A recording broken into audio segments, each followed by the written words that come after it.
एक सर्दियों में एक रानी ने अपने हाथ की अंगुली एक काले फ्रेम में चुभाई और एक संतान की इच्छा की। त्वचा बर्फ जैसी, होंठ खून जैसे और बाल काले। उसकी संतान का जन्म हुआ और वो सुंदर बच्ची थी। उसने उसका नाम रखा स्नो वाइट।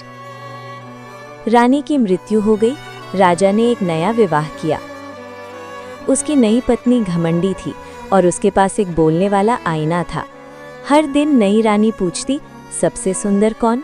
कई सालों तक आईना कहता रहा, मैं। लेकिन जब स्नो वाइट इतनी सुंदर हुई कि जवाब बदल गया, रानी को गुस्सा आया। रानी ने एक शिकारी को आदेश दिया कि स्नो वाइट को जंगल में ले जाकर मार दे। शिकारी नहीं मार सका।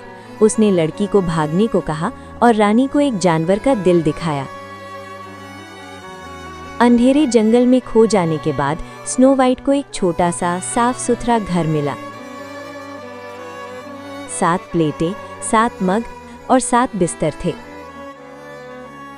शाम को 7 बौने अपनी खान से लौटे।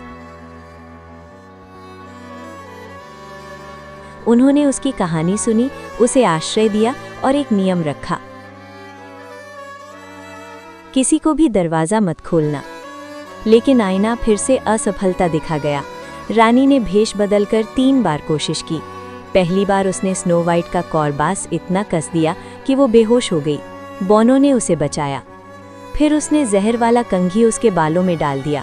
बोनो ने निकालकर उसे बचाया।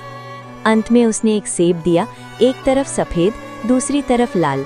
स्नो वाइट ने सफ़ेद हिस्सा चखा, सुरक्षित समझा और लाल हिस्सा खाने के बाद बेहोश हो गई। बोने उसे दफन नहीं कर सके, इसलिए उन्होंने एक कांच का ताबूत बनाया और पहाड़ी पर पहरा दिया। एक राजकुमार आया, लड़की को देखा और सम्मान के साथ ताबूत ले जाने की अनुमति मांगी।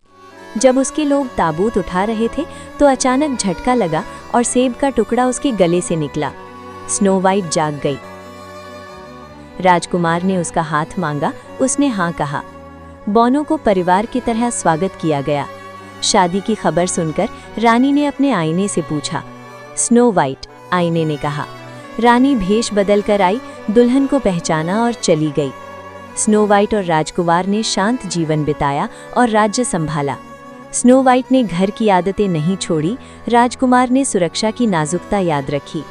बोने अक्सर मिलने आते रहे। पहाड़ी और महल के बीच का रास्ता हमेशा इस्तेमाल होता रहा। कहानी यहीं खत्म होती है। संकट का सामना, छल का पर्दाफाश और जीवन की वापसी।